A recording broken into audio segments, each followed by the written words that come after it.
All right, welcome back. We're ready to take the next step. And the next step that we're going to deal with now that we have a chart that makes sense to us, which is basically a section view as somebody were driving along, or I guess I should say walking because we don't have a road yet.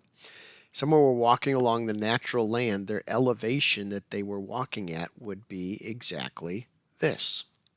So what we need to do now is design a road elevation profile that we think is appropriate. And the way this is going to work is we are just going to eyeball one in and create a lot of additional work. And then once we have allowed or given Civil enough information to create a complete surface design, then it will calculate cut and fill for us, and we will then use that to come back and modify our road design so that it actually makes sense from a technical perspective as opposed to just eyeballing something. So with that said, let's go ahead and do some eyeballing. So I'm going to come up here to my home tab and say I need to open up these profile creation tools. And this is clearly something that I've said is part of the difficulty of Civil 3D is where any of these commands are involved, these creation tools are not poorly executed or not well executed. They're bad user interfaces. So we have to deal with this here. There's no way around this one. So I'm going to click this profile creation tools. The way to activate is I need to select a profile that I want to work on. So I'm going to select my chart and I'm going to get a dialog box. I'm working on Eagle Avenue.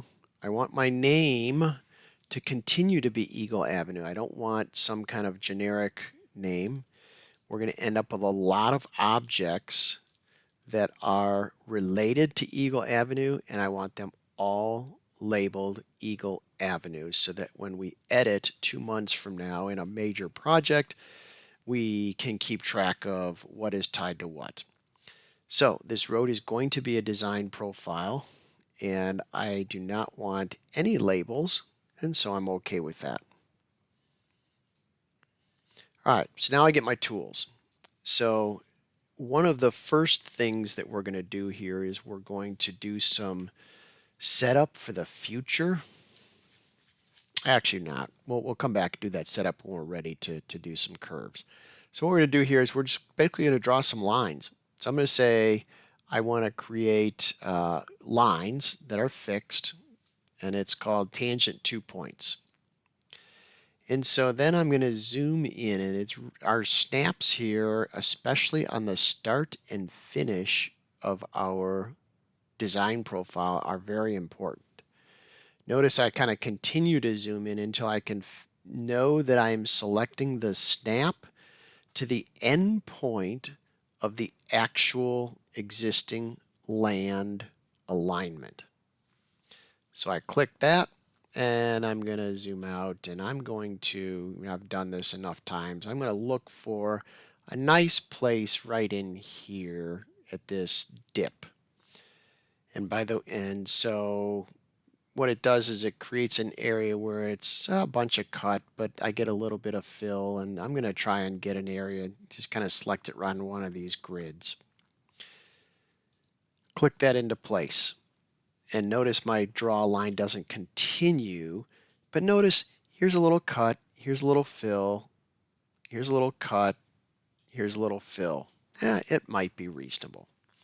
So notice I'm still in the line command, but I have to select my next start point. So I'm going to zoom in and make sure I select the end of that existing blue line. Zoom out, and I'm going to come up to somewhere in here, and I can see again I have some cut and a fill, and it goes back and forth. So I'm going to select a spot maybe right in here.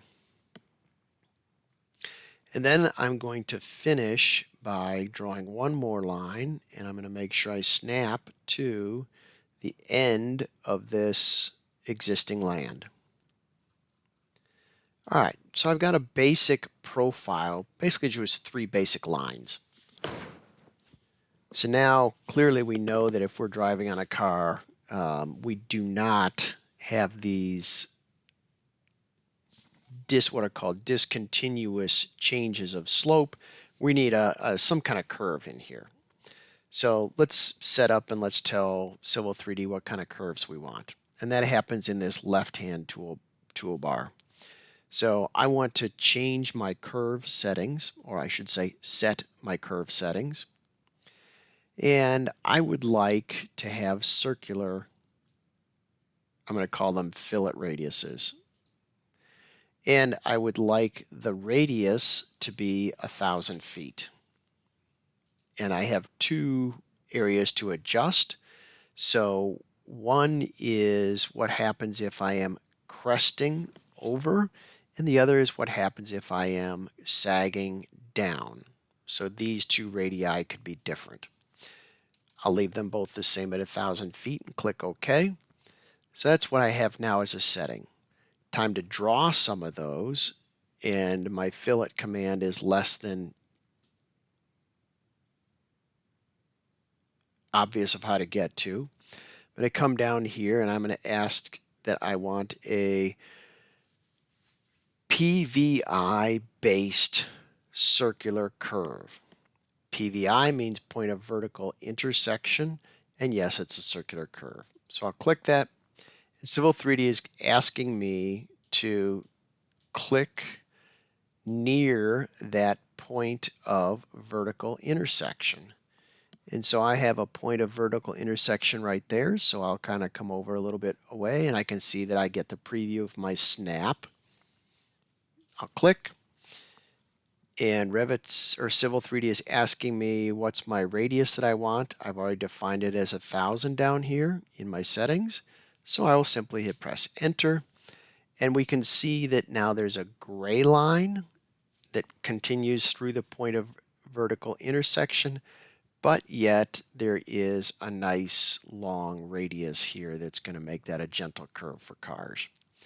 We have one more to do. We're still in our command. Let's come down,